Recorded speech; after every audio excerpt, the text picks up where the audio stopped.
আসসালামু আলাইকুম, কেমন আছেন সবাই? অনেকেই আমাকে মেসেজ দিয়ে জানতে চেয়েছেন পে ফিক্সেশন কিভাবে হয়। তাই আজ পে ফিক্সেশন নিয়ে বিস্তারিত আলোচনা করব। যদি পুরো ভিডিওটা দেখেন আশা করি পে ফিক্সেশন নিয়ে পরিষ্কার একটি ধারণা হবে আপনার। অন্য কোথাও আর কোনো ভিডিও আপনাকে দেখতে হবে না। আজকের ভিডিওটি আমি 3টি ভাগে ভাগ করে আলোচনা করব। প্রথম পার্টে আলোচনা করব পে ফিক্সেশনের কয়টি পদ্ধতি। দ্বিতীয় পার্টে আলোচনা করব কোন পদ্ধতিতে বেতন স্কেল কত হবে। আর 3 নাম্বার পার্টে আলোচনা করব এই পদ্ধতিগুলোতে বেতনের পার্থক্য কত হয় এবং বাংলাদেশে কোন পদ্ধতি ব্যবহার করা হয়, এতে একজন কর্মকর্তা কতটুকু ক্ষতিগ্রস্ত হয়। চলুন শুরু করা যাক। পে ফিক্সেশনের পদ্ধতি মূলত দুইটা। প্রথম পদ্ধতিটা হচ্ছে ইনক্রিমেন্ট ফ্যাক্টর ফর্মুলা। এটা আধুনিক এবং পৃথিবীর বেশিরভাগ দেশ এই ফর্মুলাটাই ইউজ করে। আর 2 নাম্বার পদ্ধতি হচ্ছে মেথড অফ ডিফারেন্সেস অ্যান্ড অ্যাডিশনস, অর্থাৎ পার্থক্য যোগ পদ্ধতি। আমাদের বাংলাদেশে এই পার্থক্য যোগ পদ্ধতিতে বেতনের পে ফিক্সেশন করা হয়। এটি পুরাতন বা সনাতন পদ্ধতি।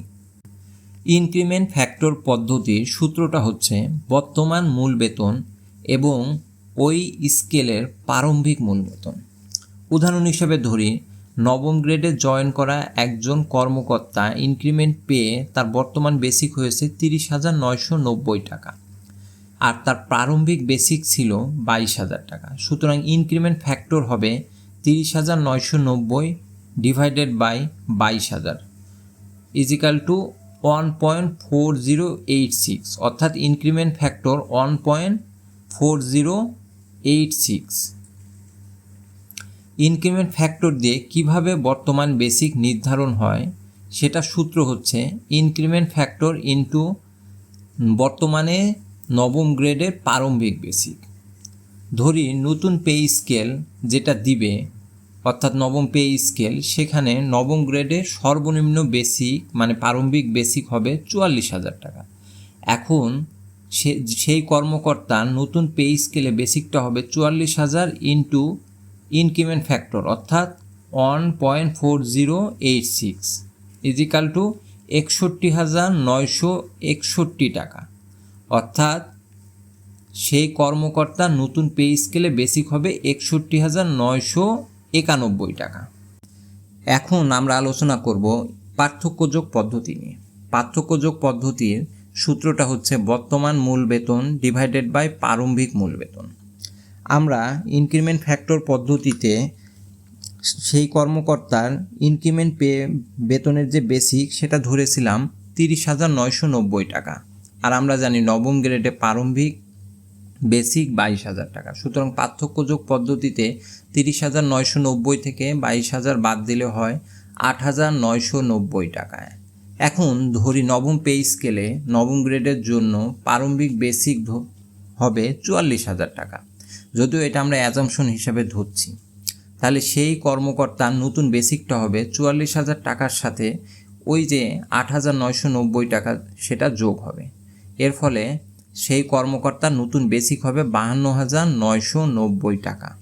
ইনক্রিমেন্ট ফ্যাক্টর পদ্ধতি ও পার্থক্য যোগ পদ্ধতি উভয় পদ্ধতিতেই ইনক্রিমেন্ট পাওয়া কর্মকর্তার বেসিক 30,900 টাকা আমরা ধরেছিলাম, আর প্রারম্ভিক বেসিক ধরেছিলাম 22,000 টাকা।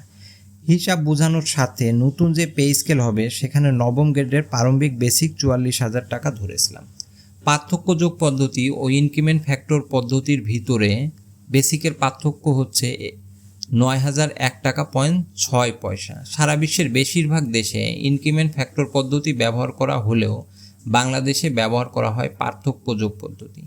এটি একটি প্রাচীন বা সনাতন পদ্ধতি। সুতরাং দেখা যাচ্ছে পার্থক্য যোগ পদ্ধতি ব্যবহারের কারণে যারা পুরাতন কর্মচারী তারা ক্ষতিগ্রস্ত হচ্ছে।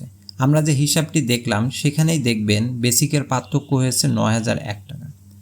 পে কমিশনের সাথে 30 অক্টোবর পর্যন্ত প্রায় 300 পেশাজীবী সংগঠন দেখা করেছে। তারা অনেক দাবি তুলে ধরেছে, কিন্তু একটা সংগঠনকেও দেখলাম না এই দাবি তুলতে যে পে ফিক্সেশন যেন পার্থক্য যোগ পদ্ধতিতে না হয়ে ইনক্রিমেন্ট ফ্যাক্টর পদ্ধতিতে হয়, তাহলে বিদ্যমান সরকারি চাকরিজীবীরা উপকৃত হবে। অথচ এই দাবি নিয়ে কেউ কোনো কথা বলছে না।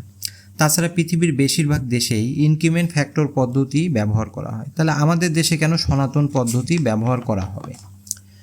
আশা করব পে কমিশন সনাতন পদ্ধতি বাদ দিয়ে ইনক্রিমেন্ট ফ্যাক্টর পদ্ধতিতে নবম পে স্কেলে বেসিক হিসাব করবে। আজ এ পর্যন্তই। সবাই ভালো থাকবেন।